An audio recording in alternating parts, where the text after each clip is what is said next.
All right, so you've been digging into this book, El Vendedor, Elegantemente, Irresistible, which, for those of us who don't speak fluent Spanish, translates to the elegantly irresistible salesperson. It sounds like it's right up your alley, all about mastering those Jenny-level persuasion techniques. You know what's really interesting about this book is that it goes way beyond those old school in-your-face sales tactics. Yeah, no more sleazy used car salesman vibes. Yeah, This is different. totally. It's not about manipulation at all, actually. It's about elegance, about really understanding the psychology behind influence and how to do it, well, elegantly. Right. It's like becoming a maestro of persuasion, almost like you're composing a symphony of influence. And the book really digs into this idea that people don't just buy products, right? They buy feelings, they buy solutions to problems, even problems they haven't even fully articulated yet. Exactly. It's about guiding them to that aha moment where they realize this isn't just a thing. This is the answer to something I've been looking for. They might not even have known they were searching for it. It's like that story in the book about the real estate agent who understood the wife's unspoken anxieties about moving. Like, she wasn't exactly thrilled about leaving their old home, and the agent picked up on that subtle hesitation. And instead of, confronting the issue directly, the agent actually used this really clever technique to connect positive emotions to the new house by zeroing in on something that seems super insignificant at first, the front door. It's funny how such a small detail can be so powerful. Right. But it totally shifted the energy, just like that. The wife started picturing her family, walking through that door, all happy and settled, and bam, that emotional connection was made. The sale just followed naturally. Almost like magic. Kind of, yeah. That's the thing about this book. It blends psychology with these really practical sales techniques. Yeah, and it's really about speaking directly to the subconscious mind, isn't it? Like understanding those really deep-seated needs and desires that drive our decisions, often without us even realizing it. Totally. And that's where these instruments of influence come in. Ah, yes, the tools of the trade. Exactly. The book highlights 9 of them, and they're not just about the words we use, but also our tonality, our timing, even our body language. Okay, well, let's unpack a few of these instruments of influence. We've got anchoring, we've got congruence, we've got pattern interrupts. And what I find so fascinating is that these tools, they can be applied to so much more than just, traditional sales. Oh, absolutely. Like take anchoring, for example. It's about strategically connecting a particular emotion or feeling to a specific trigger, kind of like what that real estate agent did with the front door. But imagine applying that to, say, convincing a friend to try a new restaurant. Okay, I see what you mean. So instead of just saying, oh, it's good, I'd really paint a picture of my experience, like describing those amazing aromas when you first walked in, the lively atmosphere, the taste of that first bite. Exactly. You're not just selling them the restaurant, you're anchoring those positive feelings to the entire experience, making them actually crave it. Okay, I like it. What about pattern interrupts? So pattern interrupts, it's all about breaking those automatic thought patterns. Think about how you react when someone does something completely unexpected. It sort of jars you, right? You can't help but pay attention. Which is probably why that story about the computer salesman who tells potential customers, I'm not going to sell you a computer today, was so brilliant. Exactly. It's counterintuitive, right? Yeah. But that's precisely why it works. It breaks their preconceived notions about pushy salespeople, and suddenly they're far more receptive to hearing what you have to say. It's like a magician's sleight of hand, redirecting their attention while subtly guiding their perceptions. Right. And then there's congruence, which boils down to this. Believing in what you're saying makes all the difference. Because people can sense authenticity a mile away. Exactly. Think about someone who's genuinely passionate about something. Their enthusiasm, it's contagious, right? But if you're not genuinely enthusiastic about your product or your service or your idea, well, it shows. And that can completely undermine the interaction. Like that saying, people don't buy what you do, they buy why you do it. Exactly. Authenticity shines through, and that's what creates a real connection. And that connection is key because, and I'm sure we'll get into this more, the book dives even deeper, exploring the fascinating realm of unconscious influence, right? Absolutely. This is where it gets really interesting. It's about guiding decisions without the other person even realizing they're being persuaded. It's like you're speaking a secret language, whispering directly to their subconscious. The book talks about these fascinating psychological triggers that we all have. Like, did you know even the simple word because can be incredibly persuasive? Really? Just saying because. I can sprinkle that around like magic fairy dust. You laugh, but there's actually a lot of research to back that up. People crave justification, you see, even if the reasoning, well, isn't all that strong. So what? Like I could be like, you absolutely need this sparkly unicorn phone case because it's Tuesday? There you go. And you'd be surprised how often that works. It's a perfect example of how El Vendedor, Elegantemente Irresistible gets into those quirky, often overlooked aspects of human psychology. Another fascinating one is this concept of social proof. Ah, yes, the old monkey see, monkey do. We're such suckers for that. If everyone else is doing it, it must be good, right? It's hardwired into us. Think about those movie ticket sales that go through the roof after a film wins an Oscar. All of a sudden, everyone and their mother wants to see it, even if it's been out for months. Or how about that new restaurant everyone's buzzing about online? Social proof is incredibly powerful. Totally. It's like, well, if they all love it, it must be amazing. Like you said, it plays on our instincts. We don't even realize how much we trust the collective opinion. Right. And then there's the principle of commitment and consistency. We all have this desire to make sure our actions line up with our values and beliefs, right? Makes sense. Nobody wants to be a hypocrite. Exactly.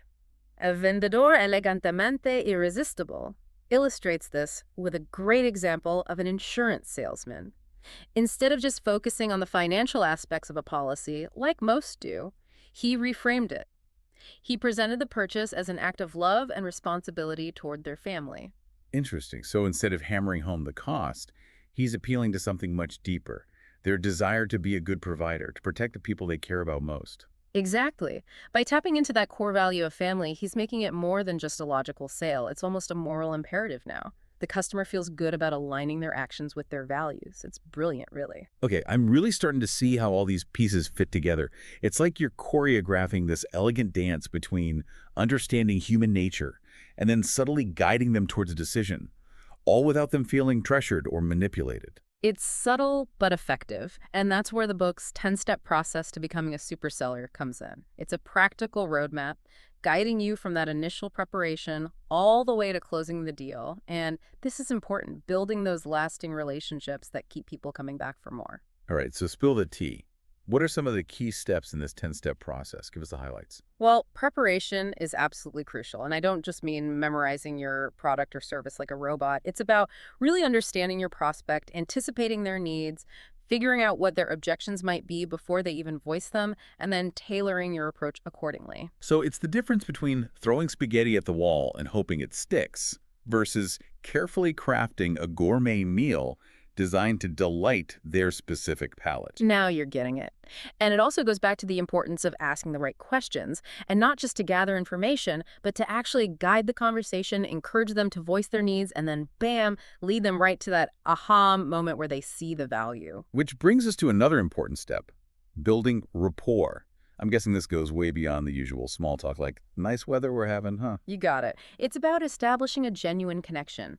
El Vendedor Elegantemente Irresistible talks about the power of mirroring, subtly reflecting their body language, their tone of voice, even their word choices. It creates this subconscious rapport. So not mimicking them like a parrot, but more like finding these little ways to create a sense of harmony, of being on the same wavelengths. Exactly. It's about making them feel heard and understood, which instantly creates this environment of trust and openness.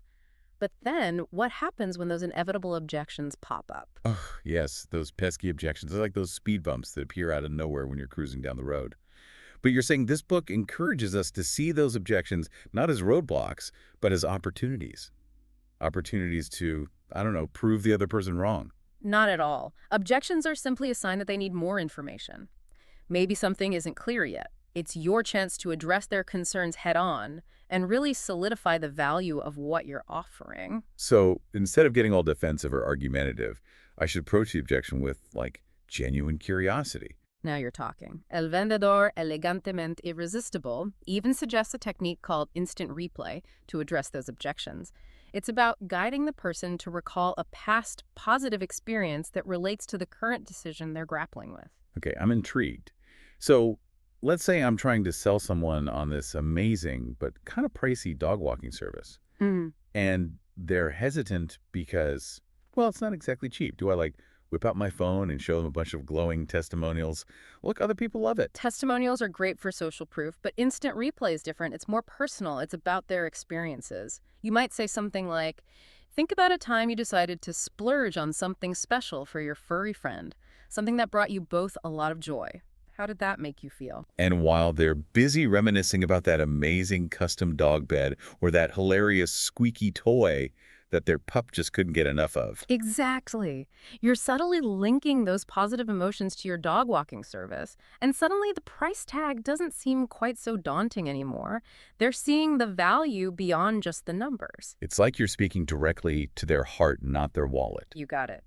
It's about creating those emotional connections. So we've diligently prepared, we've built rapport, we've handled those objections like a pro. Now, how do we gracefully guide them towards that final yes? Right, because at some point, we got to seal the deal. Exactly. And that's where facilitating the purchase comes in. And let me tell you, it's not about using those high-pressure tactics or confusing contracts with a million clauses. It's about making it as easy as possible for them to say yes. So no more awkward silence while they're sweating bullets trying to decipher the fine print. Exactly. It's about presenting your offer clearly, concisely, and in a way that makes them feel empowered, not overwhelmed. You've done the work, you've addressed their needs, you've built rapport. Now you're simply making it easy for them to say yes to something they already see the value in. It's like you're not pushing them towards a decision. You're walking alongside them on this journey, gently guiding them toward the solution that truly serves them best. Now you're getting it. And that ties right back to congruence, which we talked about earlier. If you genuinely believe in what you're offering and you've taken the time to address their needs and concerns authentically, the close becomes a natural extension of the conversation. It's like you're giving them that little nudge of encouragement they need to take action, but in a way that feels good. That's a great way to put it. And that's really what makes El Vendedor Elegantemente Irresistible stand out. It's not just about, those quick transactions where you just move on to the next one. It's about cultivating those relationships that are built to last, you know? The ones where everybody wins. Because let's face it, the deal, that's not really the finish line, is it? No, it's more like winning the first lap.